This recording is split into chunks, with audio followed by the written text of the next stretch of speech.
ओम जय श्री हरि। जय श्री हरि। जय श्री हरि। राम राम कहिजे जमुहाही, तिनहि न पाप पुंज समुहाही। राम कथा सुंदर करतारी, संशय विहग उड़ावनी हारी। जय श्री राम। ओम जय श्री हरि। और इस वक्त जो मन में भाव विचरण कर रहा है उसे मैं साझा करूँगा, क्योंकि मन बहुत चंचल होता है और मन को ही हमें नियंत्रित करना है। वैसे हमारे यहाँ अष्टांग योग वगैरह है, काम क्रोध मद लोभ राग द्वेष मोह मद, इन सबसे छुटकारा पाने की उम्मीद कही गई है। अर्थात व्यक्ति का प्रथम उद्देश्य स्वयं को जीतना होना चाहिए। अगर वो स्वयं अपने आप को जीत लेता है तब उसके लिए कोई दिक्कत नहीं रह जाती है। अब स्वयं को जीतने में अभिमान की गुंजाइश ज़्यादा है, इसलिए हमारे महाकवि ने भक्ति को बहुत प्रमुखता दी है। और भक्त के अंदर कोई अभिमान नहीं होता है, वो ईश्वरी इच्छा में अपने आप को समर्पित कर देता है। जैसी प्रभु जी की इच्छा, जैसी हरि इच्छा। बहुत सारी बातें तो बहुत अनुभव के बाद आती हैं, जैसे अब मैं बुजुर्गियत की श्रेणी में हूँ, लेकिन जो बात युवानी में मैं आत्मविश्वास के साथ हो सकता है न कह पाया हूँ, लेकिन मन में विचार में वो बात थी। देखिए, हम किसी की निंदा नहीं कर सकते। क्यों? क्योंकि हमारे यहाँ हमको यही शिक्षा दी गई है, यही शिक्षा दी गई है। क्या है, देखो, सबरी नवधा भक्ति के प्रसंग में ये बात आती है कि किसी की भी निंदा नहीं करनी चाहिए। और सातों सम मोहि मैं जग देखा, मोते संत अधिक करी लेखा। यानी भगवान राम स्वयं कहते हैं, सातों सम मोहि मैं जग देखा, पूरे जग को आप मेरे से सहित देखिए और आनंद में रहिए। और मोते संत अधिक कर लेखा, हमारे यहाँ जो सर्वशक्तिमान हैं वो अपने आप को नहीं कह रहे हैं, वो कह रहे हैं सबसे प्रिय मुझे संत हैं। अब जहाँ तक हम लोग अपने संतों महात्माओं को देखते हैं, मेरे दृष्टिकोण में अधिकांश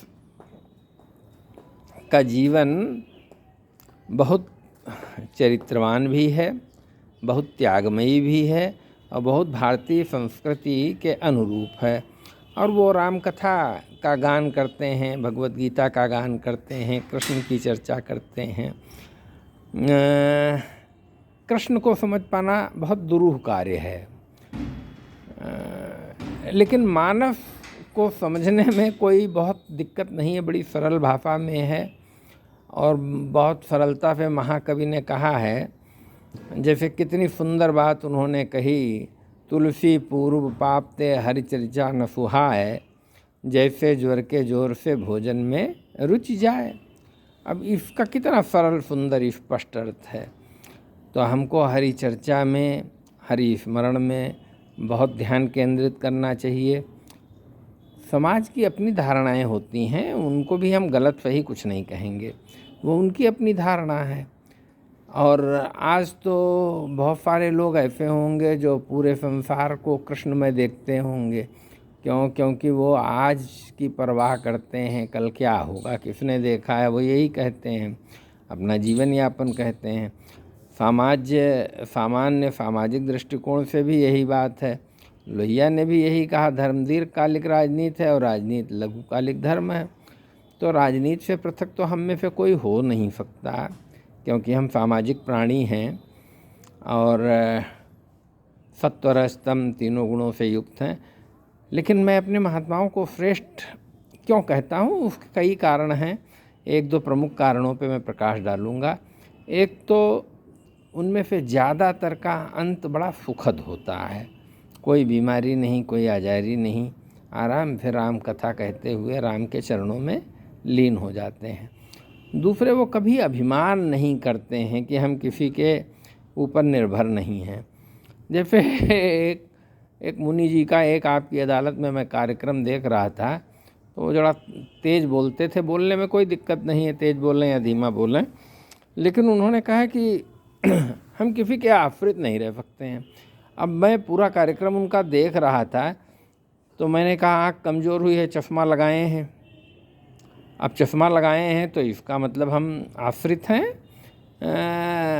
आई एक्सपर्ट के, और वो नाप जोख करके हमको कारीगरों के द्वारा चश्मा बनवा के देते हैं, तो हम लगाते हैं। तो हमारी निर्भरता तो व्यक्तियों पर भी है, समाज पर भी है। इसको हम झुठला नहीं सकते, इसको हम झुठला नहीं सकते हैं। इसके प्रति हमको कृतज्ञ होना चाहिए। संसार है, विज्ञान है, विज्ञान अपनी खूब प्रगति कर रहा है। देह के रूप में तो विज्ञान ने बहुत बड़ी उपलब्धियां हासिल की हैं। हम लोगों को जो प्रॉब्लम्स होती हैं शारीरिक तौर पे, हम लोग डॉक्टर्स के पास जाते हैं, डॉक्टर्स उनका अपनी क्षमता अनुसार निराकरण करते हैं। अंततोगत्वा तो सब कुछ ईश्वर पर निर्भर करता है, प्रकृति पर निर्भर करता है। और कर्म की हमारे यहाँ बहुत महानता कही गई है, इसलिए कर्मों पे हमको विशेष ध्यान देना चाहिए, क्योंकि कर्म प्रधान विश्व करी राखा, जो जस करे सो तस फल चाखा। और हमें अभिमान बिल्कुल नहीं होना चाहिए। हमें कर्तापन के अभिमान से मुक्त होकर कार्य करना चाहिए। लेकिन ये कोई 1-2 दिन की बात नहीं है, कि निरंतर प्रक्रिया है। जब आप जीवन में निरंतर चिंतन मनन करते हैं तो कहीं 20 साल 50 साल के बाद आपकी भावना परिपक्व हो पाती है, और जब भावना परिपक्व हो पाती है तभी कुछ आप बोल सकते हैं। देखिए, बोलने को मैं कितना बोलूं, उसका कोई मतलब तभी है क्योंकि ये हरि अनंत हरि कथा अनंता, कहाँ ही सुनहि सब विधि श्रुति फंता। लेकिन अंतिम की ओर बढ़ते हुए मैं यही कहूँगा कि जो लोग शुद्ध भौतिकवादी जीवन जीते हैं, उनको कोई बहुत ज़्यादा टेंशन नहीं होती है। अपना जन्म लिया, पढ़े लिखे, पढ़ाई लिखाई का जो सामान्य तनाव होता है वो सबको होता है, वो उनको भी होता है। नौकरी चाकरी पा गए, शादी ब्याह किया, अपना बीवी बच्चों का पालन पोषण किया, और अंत में बहुत सारे लोग तो तमाम बीमारियों को बड़ा स्वाभाविक मान लेते हैं कि अरे कोई खास बात नहीं है, तो होता ही है। लेकिन जीवन आनंदमय तभी है जब आप श्री राम के श्री चरणों में लीन हो, और इसके लिए हमको सतत प्रयास करना होता है। और महाकवि ने कहा है, एहि कलिकाल न साधन दूजा, जोग यज्ञ जप तप व्रत पूजा, राम ही सुमिरिय गाई राम ही, संतत सुनिय राम गुण ग्राम ही। और बाकी हम संसार में हैं तो संसार के सारे भौतिक नियम हम सब पे लागू होते हैं, उसके हिसाब से हमको सुख दुख मिलता रहता है। वो तो हमको सहन ही करना पड़ता है, उसका तो और कोई उपचार है नहीं, वो सहन करना ही होगा। और आप कबीर रहीम को पढ़ लीजिए, कहा रहीम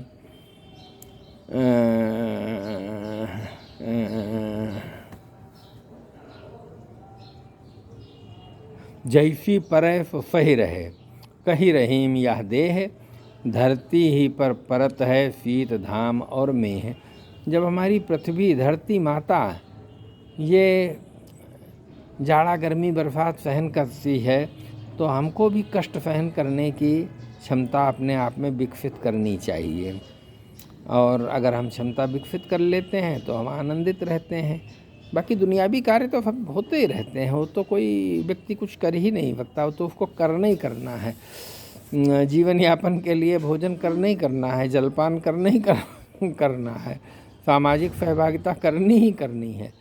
लेकिन अगर अंतर में आपके मन में राम है तो फिर आनंद की बात है, क्योंकि ये जो जीव तत्व है जो बोल रहा है वो राम ही है, वो बिना राम की कृपा के बोल भी नहीं सकता है। जय श्री राम, जय श्री राम। और अंत में मैं चौपाई से ही समापन करूँगा। राम नाम मणिदीप धरु, जी हदे हरि द्वार, तुलसी भीतर बाहरे हूँ जो चाह उजियार। राम नाम रूपी मणि अपने मणिदीप धरु, जी हदे हरि द्वार। जीव के आगे होंठ है, हम अपने मुख में राम का नाम रख लें तो भीतर बाहर दोनों तरफ हमको प्रकाश मिल जाएगा। जय हो महाकवि की। जय श्री राम, जय श्री राम, जय श्री राम, जय सिया राम। हरे राम राम राम हरे हरे, हरे कृष्ण कृष्ण कृष्ण हरे हरे।